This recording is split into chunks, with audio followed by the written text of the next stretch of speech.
So I'm making this video because it's a common and intense issue with a lot of people that I talk to, both in the comments, if I do super chats, or in my real life clients, day-to-day clients. Like just this week, I had two different people that really reinforced the need to do this video about why your strongest instincts will sabotage you. Not only your strongest instincts, but your most authentic, your truest, your most authentic. Even the best intentioned instincts will sabotage you. And this is why, and I want to just jump in.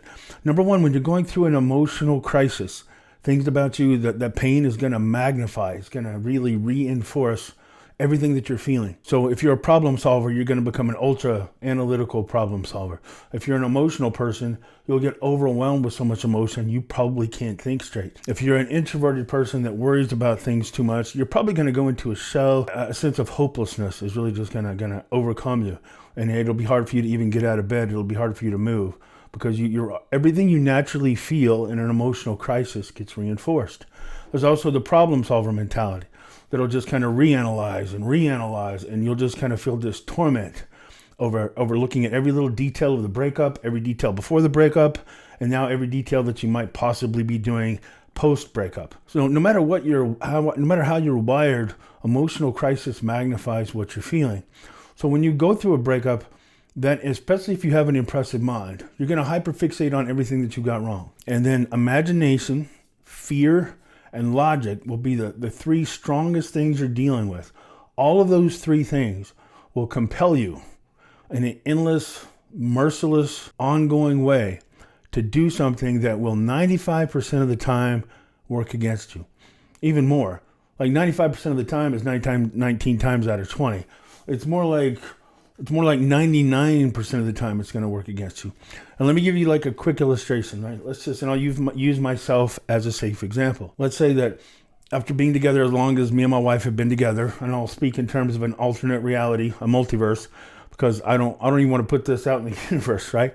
But let's say that my wife comes home from work and says she's leaving me. She doesn't want to be with me anymore. She's been with me for years. But even though there's some definite good, and she's the love of my life, I like to think I'm the love of her life. But let's say in this alternate reality, she comes home and she says, I can't take it anymore. Like most people that follow my channel know I'm ADHD. I can struggle with executive function. I can struggle with detail. I can struggle with follow through in certain areas. Now, areas that I'm interested in, areas that fascinate me, I actually can have hyper focus. I can actually really excel. Whatever I'm good at, I'm great at. But whatever I'm bad at, I'm bad at. Whatever I'm bad at, I tend to be inexcusably bad at. So let's say my wife comes home and says, I can't take it anymore. Your follow through in too many issues is too frustrating for me. You have an intensity. When you get mad, you can get too mad. Not at her, but just getting mad at anything. Like I can get mad watching the news. I can get mad watching the Pittsburgh Steelers, which is one of the reasons I don't watch the Pittsburgh Steelers. If I care too much about something stupid, I won't watch it. But let's say this was 10 or 15 years ago me, and that anger, that intensity is still coming out because I haven't learned to control it at all. For whatever reason, let's say I used to really struggle with porn addiction. So let's say she comes home and she says, I can't handle the porn, I can't handle the anger, I can't handle the clutter, I can't handle, like I have a list of things that I wish were better.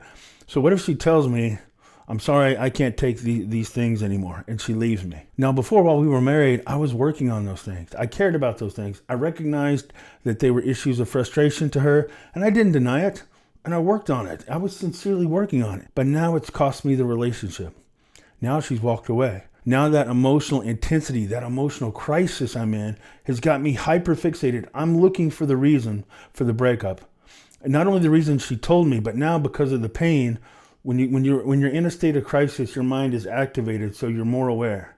You're hyper analytical. So now you're looking at all the little reasons. Oh, she told me about this. Now I remember. Oh my goodness. There were so many times she told me to take my shoes off. There were so many times she told me to clean up after I made dinner. There were so many times. And I heard her and I thought it mattered and I was working on it. But now I'm motivated by my pain. And my pain is going to tell me I could have done so much better. I could have put up little reminders. I could have made sure to start my day with like a mantra of make sure I do these things. And now you're playing it out in your mind. You're remembering the past and your imagination kicks in with the pain. And you're imagining all the things you could have done better. All the little stopgaps you could have put in place. All the ways you could have shown her. All the ways I could have proven to her that she was worth it and that I could change. But I didn't. So now I'm tormenting myself. Now fear and logic is going to tell me, well, of course she doesn't believe I'm going to change. Of course she left me. Because I had years to change and I didn't change. And I finally wore out her patience and now she's gone because she lost belief in me. Well, what can I do to prove to her? What can I do to give her that belief back? Well, all of a sudden, my pain becomes my greatest evidence to her that I will change. You start having thoughts like, well, if she knew how much pain I was in, if she knew that I can see all these moments, I have all these little insights, I have all these personal, deep, life-changing revelations, that if she could know that I knew, that would be the evidence to get her to come back. And if I don't tell her these things, imagination kicks back in. Not only am I replaying the past in a way that's tormenting me about what I've lost, not only have I lost her in the present, but now I can imagine the future. She's going to find somebody that's not as big a fool as I was. She's going to find somebody to actually give her all the things that she was asking for. And now that I look at it through the lens of my pain, through the lens of losing her, I can see what she was asking for wasn't even that much.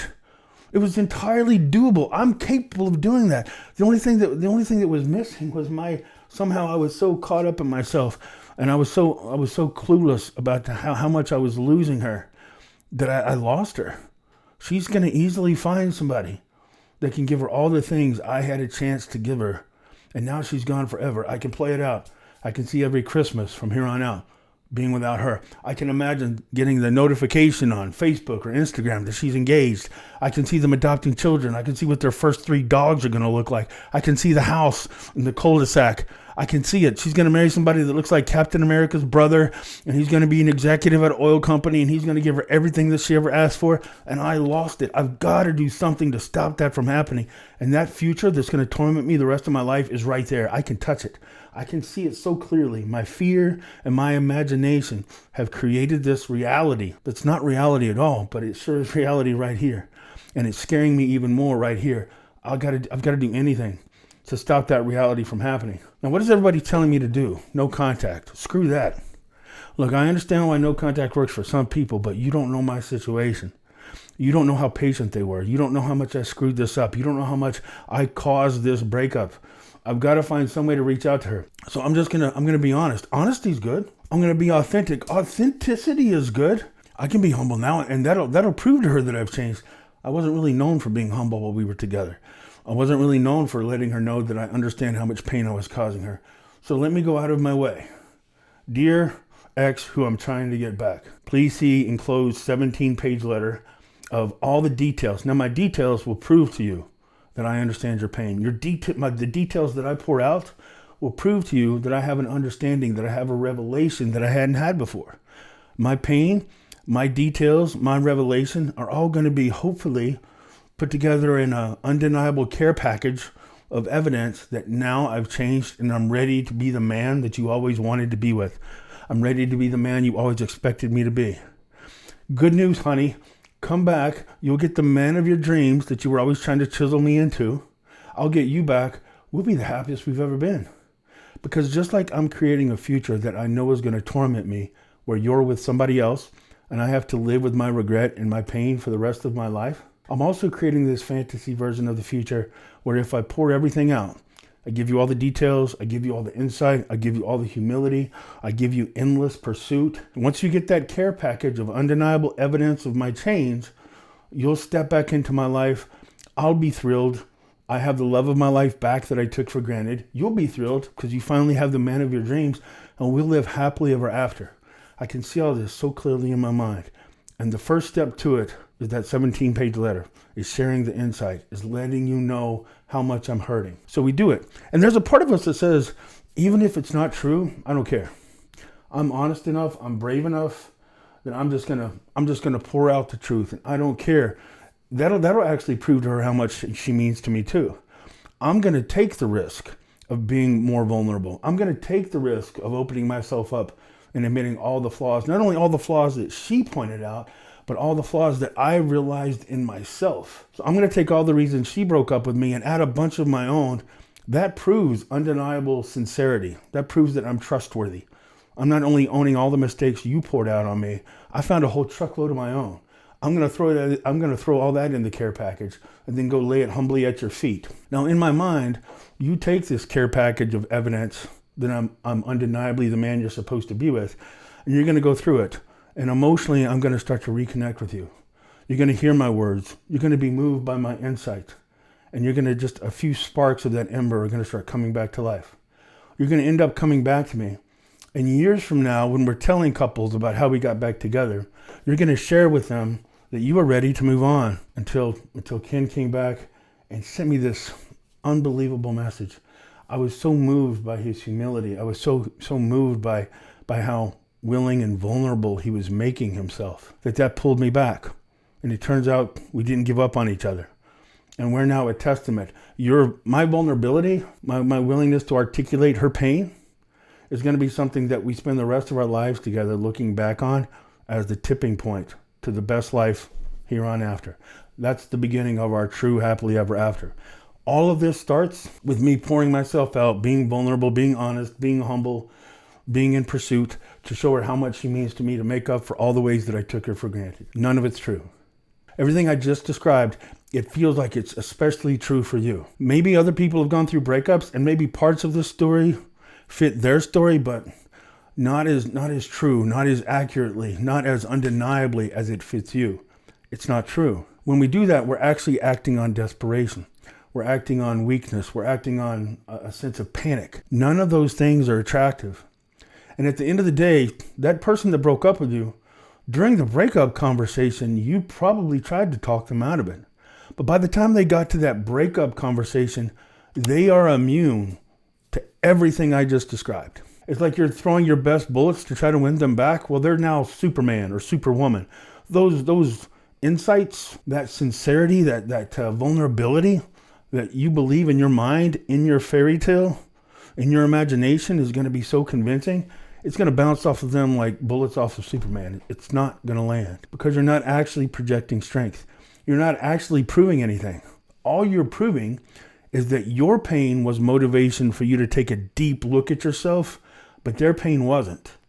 All you're proving to them, as a matter of fact, that care package that's supposed to convince them how undeniably true it is that the two of you belong together, in most cases, is going to make them angry. And that's the number one reaction you'll get. Number two reaction you'll get is pity. The problem is pity, sympathy, and guilt are not attraction builders. They're attraction drainers. So other than anger, the second reaction you'll get is, thank you so much for sharing this with me. This means so much that you can see those things. And honestly, I'm sad things have turned out this way. But I just think we should both just keep moving on. You see, they've already had this conversation in their mind. They gave up on you before they broke up with you. So you doing it now isn't going to help you. When you're doing that, the person that broke up with you, you have to look at the number one aspect that people are forgetting when they're talking about attraction and loss of attraction or winning back an ex or trying to get that second chance is ego. The person that broke up with you, their ego is strong enough. Their sense of purpose, their sense of the future is now stronger without you in it. For whatever reason, when they imagine their future, they're more excited now. They have more of a boost of confidence. They have more of a boost of who they are. They have a greater sense of excitement about their life without you than they do with you. So you sharing all the insights that you have, you sharing all these vulnerabilities and all these revelations and epiphanies, that now you're ready to give them the version of you that they always wanted. The reason it doesn't work is that if they broke up with you, they're already more excited about their life without you. So you're not the lure that you think you are. Even the dream version of you is no longer the lure that you think it is. If it's gotten to the point that they've broken up with you, they've already started imagination is kicked in with them as well. And their imagination is imagining them with somebody else or by themselves or grabbing that sense of identity, grabbing that sense of strength that proves they don't need anybody and they're stronger and better and more excited about their future without you. And the more you chase, accidentally giving off desperation, giving off neediness, what you're accidentally telling them is my life isn't as exciting, my life isn't as good, my life is less without you. So come back and save my life. Saving the best version of your life is a really poor motivator for them to change, especially when they're now newly excited about their life without you. I hope that makes sense. Your pain, fear, and imagination is creating this dark future without them and this fantasy life with them. That's a great motivator for you, but that's a completely separate reality from how they're thinking now. They're thinking about their lives and their sense of value, their sense of worth, the unlimited opportunities without you. Or maybe they've met somebody else and they've started imagining how great that life with the new person is. They might be in full-blown limerence with a new person. You're not going to compete with limerence with a new person by projecting your pain, your insights, your vulnerabilities, your humility. None of that is going to make any kind of a dent if they're in limerence with a third person. All it's going to do is reinforce that new relationship. It's going to give them the sense that now you're validating their worth by your endless pursuit. So their ego goes higher. Their ego is already getting a big boost from the attention and the limerence of a third party if a third party is involved. So now they have, say their ego is right here. Your pursuit is boosting that ego. They already have the limerence of the second person boosting that ego. And then they have some admiration for themselves because they broke up with you. So they have themselves thinking they're greater and stronger and better because they broke up with you. They have you chasing them, proving that they're the prize. And they have the new person reaffirming that they're the prize. So they have three people flooding them with a sense of admiration and a sense of importance and a sense of new strength. They're not going to step out of that position just to step back into a relationship with somebody who took them for granted for a long time. Or maybe you didn't even take them for granted. Maybe they just got an overinflated sense of self-worth. Maybe they took you for granted. Maybe they broke up with you because they forgot how good you are. If that's the case, you chasing them is going to work even more against you because you're accidentally co-signing on the fact that they can do better than you. Maybe they were with you long enough and took you for granted long enough and they finally broke up with you, and without knowing it, you gave over your sense of identity, your sense of importance, your sense of value to them to the point that when they walked away, it's like your whole foundation and your whole life collapsed. And now you feel like you have to get them back just to get back on your feet. But your dependence on them is not an attraction for them. So even if you didn't cause the breakup and they just took you for granted and pushed you away, you chasing them is not going to do anything to spike that attraction. But fear, imagination, and logic will all kind of create this future reality that's so scary without them that it motivates you to do something now. Your guilt, your sense of loss, your emotional crisis will make you look at the past. And even if you were the best boyfriend, girlfriend, husband, or wife, everybody's flawed. But when you go through an emotional crisis, even if you were an amazing partner, you're going to go back and look at the past and you will find undeniable moments where you screwed up. And your pain will convince you those undeniable flaws and those imperfections actually cost you this relationship. Most of the time, the person didn't actually do something to warrant the breakup. A lot of times they do. If you cheated on them, if you abused them, if you stole from them, if you were a manipulator, if you were a douchebag and you know it, if you were a narcissist and you didn't really care about them, you caused the breakup. If you were imperfect, don't let your imperfections convince you that you're not worthy of being with, and that now this hyper-analysis that comes with the pain has almost got you convinced that you can be perfect. You still can't be perfect. If in that false reality, if my wife did all that and she came back, guess what? I'm still going to struggle with clutter. I'm still going to struggle with emotional intensity. I'm consistently doing better, but I can't be perfect. I can't take all my perfections and all my flaws away just because I'm motivated by fear of losing her. But when we're in pain, we kind of convince ourselves we can, and we actually blame ourselves for the breakup more times than we should. But that pain, imagination, and logic will convince you that, look, the number one step to getting them back is sharing all of this undeniable, just not only undeniable, but overwhelming sense of this is important. This is the key to us living happily ever after. I'm about to lose him or her. I've got to do something. The number one thing I've got to do is share this insight. And look, even if it's wrong, I don't care, because at least it's authentic. At least if I go out, at least if I lose them, even if I send this, like a lot of people are going to watch this video and send that care package of undeniable evidence anyway. And they'll tell themselves, I'm going to do it because it's just what I feel in my heart is the right thing to do. I would suggest that that's not actually what you think is the right thing to do. It's what you think is the right thing to do when you're in overwhelming pain. When you're in overwhelming pain, pain is a great motivator for innovation. Pain is a great motivator for problem solving. When you're in overwhelming pain and dark limerence or rejection-sensitive dysphoria, just that sense of being in unbearable pain from the loss of that person is a really strong, almost undeniable motivator for you to reach out. And to you, it feels authentic, but it might not be authentic. How we react when we're in pain is not actually the truest representation of who we are. Again, if my wife left me, it would devastate me. It might devastate me to the point that I'm doing everything that I'm talking about in this video, and I would tell myself, well, it's how I feel, it's authentic, and it's true. And all those things are admirable qualities. Those are all things that are good. So even if it doesn't work, at least I know I gave it my truest, best shot. But that's not actually the truest, best version of me. That's the truest version of me when I'm in pain. The example I give is that, look, if I'm on fire, I'm going to react a certain way. I'm going to say certain things. My volume, my intensity, everything about me is going to be authentic, but it's not the truest version of me. It's the truest version of me in pain. That instinct, that overwhelming desire to share these insights that you're feeling, it's going to feel like it's the right thing to do. But that doesn't mean that's what the authentic, strongest, truest version of you would do if you weren't in that much pain. So don't make the mistake of thinking because you feel like this is the right thing to do, that it's actually going to accurately project and show the strongest, most attractive version of who you really are. You're about to project and share the most accurate version of you in pain, of you in overwhelming desperation to get somebody back. That's not the most attractive version of who you are. That's why it doesn't usually work. So just take a deep breath. Just think about it before you send that package.